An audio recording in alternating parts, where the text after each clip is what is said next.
I bet religious debates seem especially stupid if you're a vampire or a highlander. I mean, maybe not vampires, because if the holy water and cross thing works, I guess that's pretty good evidence for the other guys, and I don't know.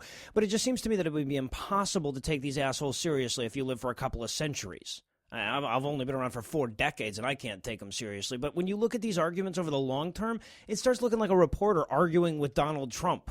I never claimed that. We have the transcript right here, sir. I don't see no transcript. You know, I was overwhelmed by this thought the other day when I was listening to a biology lecture on Audible.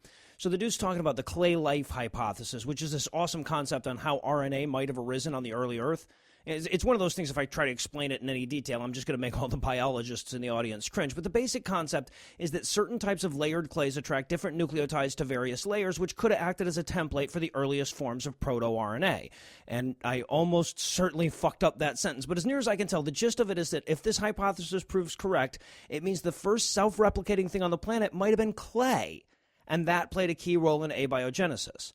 Now, again, I know nothing about this. I have no idea how seriously modern biologists are taking this idea, but my first thought upon hearing it was, if this ever becomes the accepted theory, we're all going to be deafened by religious apologists screaming, Genesis 2:7 to Job 10:9, motherfuckers, God told you it was clay all along.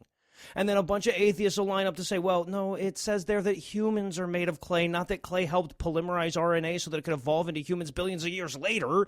And then there's going to be a big debate about it, and there will be a whole display at Ken Ham's museums about how God used a clay to line up nucleotides, since that was way easier than just doing it himself. And the Muslim apologists will finally be able to upgrade their waves beneath the waves bullshit, and a whole new category of asininity is going to arise that we reluctant atheist debaters are going to have to familiarize ourselves with.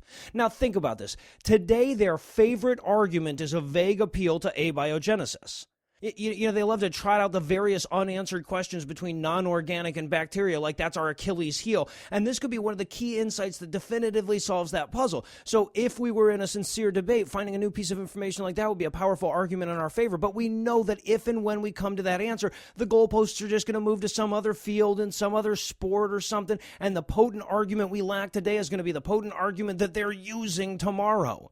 But of course, if you're a vampire or a highlander, you already know this shit, unless you're a relatively new one. Because any effort to pull back the historical lens beyond a lifetime or two reveals just what disingenuous bullshit we're up against. Over and over again, you see the religious side of the debate hang their entire argument on thing X, and then scientists definitively prove them wrong, and then they fight the proven science as long as they can, and then they act like X never really mattered and it was always about Y. And even though you may not be able to see the whole thing play out in any one lifetime, you can see it in all its various stages in a snapshot. You know, on one end of the scale, you got the present-day go-to bullshit from the well-informed Christian apologist. Most of these today are the how-do-you-explain type arguments, because they've basically learned their lesson about making actual assertions. So they try to hide their God in the gap between organic matter and reproduction, or they try to squeeze them into that microsecond before the Big Bang or something like that. And, of course, at the opposite of the scale, you've got these long-discarded arguments like, well, who made this lightning then? Or, you know, who just rustled those leaves over there on that tree? But you can also find everything in between. Evolution is the obvious example. You got half of them trying to disprove it and the other half arguing that it doesn't matter.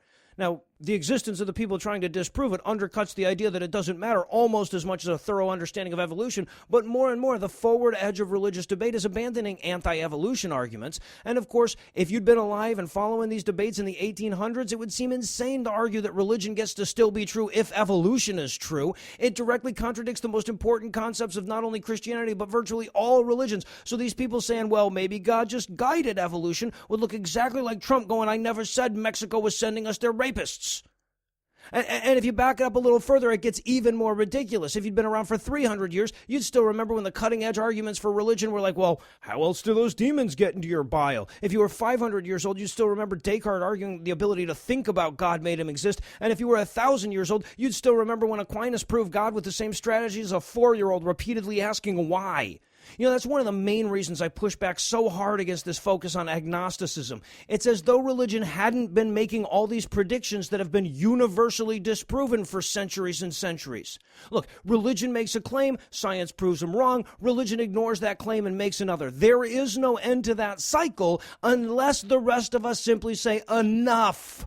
You've made 1 million predictions and all of them were wrong, which means you are wrong, which means the fundamental way you're making your predictions is wrong, which means your predictions don't get to be taken seriously anymore. And of course, the shorthand version of that sentiment is fuck off, I'm an atheist.